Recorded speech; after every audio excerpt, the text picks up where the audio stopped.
Profession में respect नहीं करते।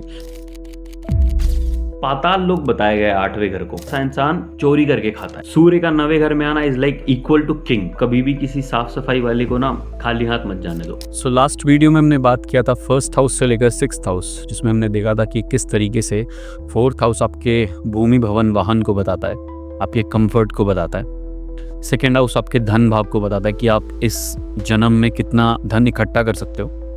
5th हाउस आपके पूर्व पुण्य को दिखाता है, यानी कि आपने जिस तरीके का पुण्य पिछले जन्म में इकट्ठा किया था और वो कहाँ जाकर फलित होगा।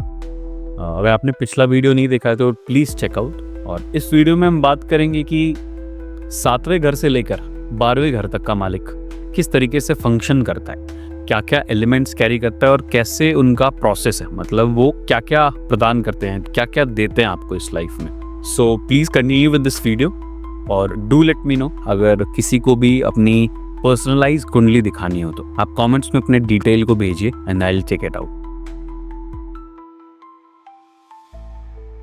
किसी भी इंसान को अपना बिजनेस एक्यूमेंट चेक करना हो कि वो अगर अपना खुद का धंधा शुरू करेगा तो क्या वो उसको प्रॉफिटेबल बना पाएगा या फिर वो बस मेहनत करता रह जाएगा। सो इसको कैसे देखते हैं, कैसे समझते हैं कि किसी के अंदर कितना पोटेंशियल है बिजनेस करने का। इसके लिए आप सिंपल अपना 7वां घर देखो, 7th हाउस देखो। 7वां घर आपके रिलेशनशिप का है, शादी का है, पब्लिक डीलिंग का है कि आप लोगों के बीच बैठकर किस तरीके से डील करते हो, कॉन्वर्सेशंस कैसे एस्टैब्लिश करते हो। उसके बाद 7वां घर आपके बिजनेस का भी है। सो अगर बहुत सारे मेलेफिक प्लैनेट 7th हाउस में आ जाएं, जैसे कि सैटर्न, मार्स, राहु केतु, सन, तो बिजनेस बहुत अच्छा देगा। ठीक है, भले शादी खराब कर दे। So this a golden rule about malefic planet. पाप ग्रह के बारे में एक सबसे अच्छा नियम ये है कि जब भी पाप ग्रह किसी भी घर में बैठते हैं, बहुत सारे पाप ग्रह, सूर्य, मंगल या फिर आप कह लो सैटर्न, मार्स, सैटर्न, राहु, जहां पे भी जाते हैं उस घर की नॉन लिविंग चीज को बढ़ा देते हैं और लिविंग चीजों को मार देते हैं। सो 7वें घर की लिविंग चीज है रिलेशनशिप, शादी, वो खराब कर देंगे, पर नॉन लिविंग चीज बूम पे लेकर जाएंगे। तो मेलेफिक प्लैनेट अगर बहुत सारे 7वें घर में आए, इसका मतलब ये है कि बिजनेस बहुत अच्छा जाएगा।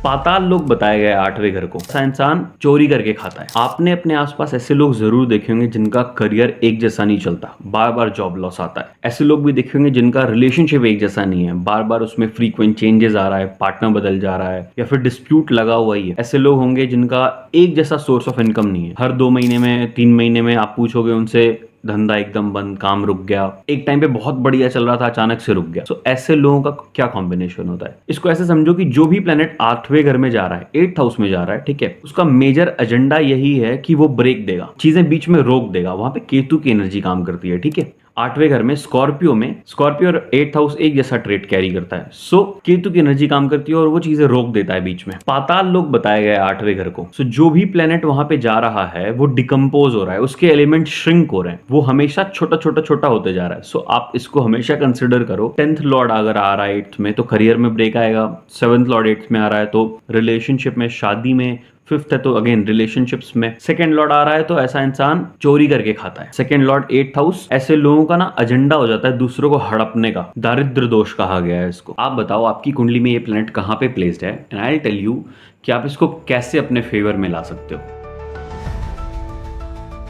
सूर्य का 9वें घर में आना is like equal to king. हमारे पास जब कभी कोई प्रॉब्लम चल के आता है या हम किसी प्रॉब्लम में फंस जाते हैं तो सबसे पहला काम हम क्या करते हैं, हम किसी ऐसे के पास जाते हैं जो हमें उस प्रॉब्लम से निकाल दे, जो हमें एडवाइस दे, जो हमें समझा दे बेसिकली कि इससे बाहर कैसे कोप अप करते हैं। इसलिए हम थेरेपिस्ट ढूंढते हैं, इसलिए हम ज्योतिष ढूंढते हैं, इसलिए हम कंसल्टेंट्स ढूंढते हैं, इसलिए हम ऐसे लोग ढूंढते हैं बेसिकली जो हमारे प्रॉब्लम को सॉल्व कर दे। कौन होते हैं ये लोग?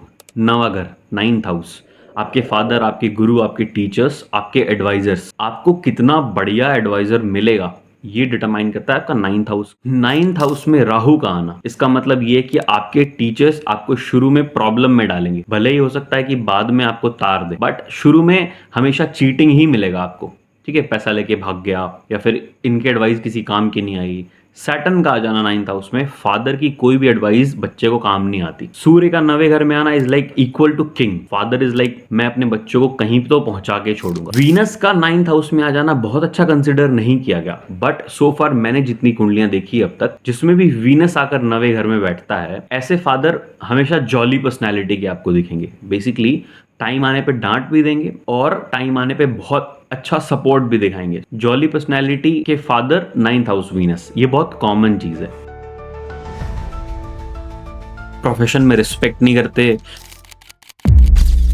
10th हाउस में कोई भी बेनिफिक प्लेनेट कभी भी अच्छा परफॉर्म नहीं करेगा। मून, मरकरी, जुपिटर, वीनस, ये 4 प्लेनेट अगर 10वें घर में अकेले पड़ जाएं तो ये परेशान हो जाएंगे। इनके सारे आप देखो सिग्निफिकेशंस, जैसे वीनस आया तो आप देख लो स्पाउस बहुत डोमिनेटिंग है, जुपिटर आया तो लोग प्रोफेशन में रिस्पेक्ट नहीं करते, मून आया तो मतलब मदर का हेल्थ खराब है और स्विचेस लगे हुए हैं करियर में, मरकरी आया तो अगेन आप एफर्ट डाल रहे हो बट कुछ बन ही नहीं रहा है, ठीक है, आप इनोवेशन ला रहे हो बट कुछ भी काम नहीं बन रहा। अकेला बेनिफिक हमेशा परेशान होगा 10th हाउस में, ठीक है। 10th हाउस दलदल है, कीचड़ है, वहां पे आपको मेलेफिक्स चाहिए, वहां पे मेलेफिक चाहिए, वो भी पेयर में, यानी कि कंजंक्शन में 2-4 प्लेनेट तो चाहिए वहां पे।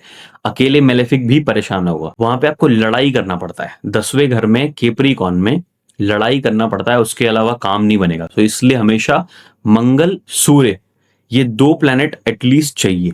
10th हाउस खाली हो जाना भी बहुत अच्छा नहीं होता। खाली 10th हाउस होना मतलब कि करियर हमेशा इधर उधर है, ऑन एंड ऑफ है, अच्छा नहीं है।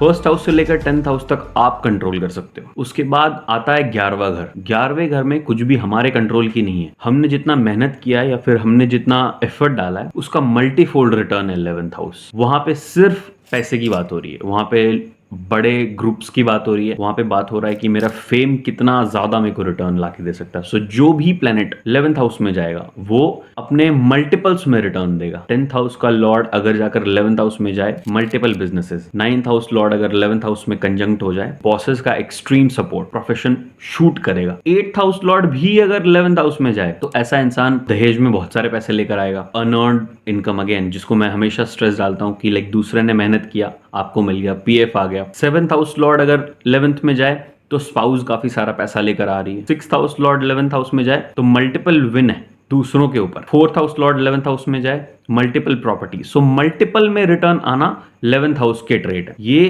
कंट्रोल नहीं किया जा सकता। मतलब आपको जो भी प्लेनेट 11th हाउस में मिल रहा है ना, आप कंसिडर करो कि वो ब्लेसिंग है जो आपको इस जिंदगी में भोगना है, और वो अच्छे तरीके से ही फलीभूत होगा अगर वहां पे अच्छे प्लेसमेंट्स बन रहे हैं। कभी भी किसी साफ सफाई वाले को ना खाली हाथ मत जाने दो। कई लोगों से आपने सुना होगा कि मेरे को ना बुरे सपने आते हैं, उसकी वजह से ना मेरी नींद खराब हो जाती है, पूरा दिन खराब जाता है, मेरे दिमाग में वही घूमता रहता है। सो ये कॉम्बिनेशन है पाइसेस यानी 12th हाउस खराब होने का। 12th हाउस में कोई भी मेलेफिक आ जाए, लेट्स से सैटर्न मार्स आ जाए, सैटर्न राहु आ जाए। सैटर्न राहु आएगा तो सांप दिखेगा, राहु मरकरी आएगा तो इंसान आप देखोगे इंटीमेट सीन्स में, आप दूसरों को देखोगे, कभी खुद पे भी ये चीज़ें होने लग जाती हैं। मैंने बहुत सारे केसेस ऐसे देखे हैं जहाँ पे नेटिव कहता है कि मैंने खुद के साथ ये चीज़ें फील की है। आप मान लो वहाँ पे राहु मून आ जाए तो भी प्रॉब्लम आपको आएगा। सो बेसिकली कोई भी तरीके का मेलेफिक प्लैनेट 12th हाउस में जाता है तो आपके बेड प्लेजर्स को खराब कर देता है। 12th हाउस हमारा बेड है। सो आप अगर ऐसे आइडेंटिफाई कर पाते हो कि आपके 12th हाउस में, 12वें घर में बहुत सारे मेलेफिक हैं, तो उनकी चीज़ें आप दान करो। सो लेट्स से सैटर्न है तो आप कभी भी किसी साफ सफाई वाले को ना खाली हाथ मत जाने दो, उनको खिलाकर भेजो, या फिर आप शनि की चीजें दान करके आओ। तो मरकरी है तो मरकरीन चीजें दान करके आओ, ठीक है, कैंडीज डोनेट करके आओ। सन है तो आप वीट दान करके आओ, जिसको आप वीट फ्लोर कहते हो। अगर मान लो मून है तो आप खीर बनाकर दान करके आओ। सो बेसिकली डोनेशंस होनी चाहिए 12th हाउस के सारे एलिमेंट्स का।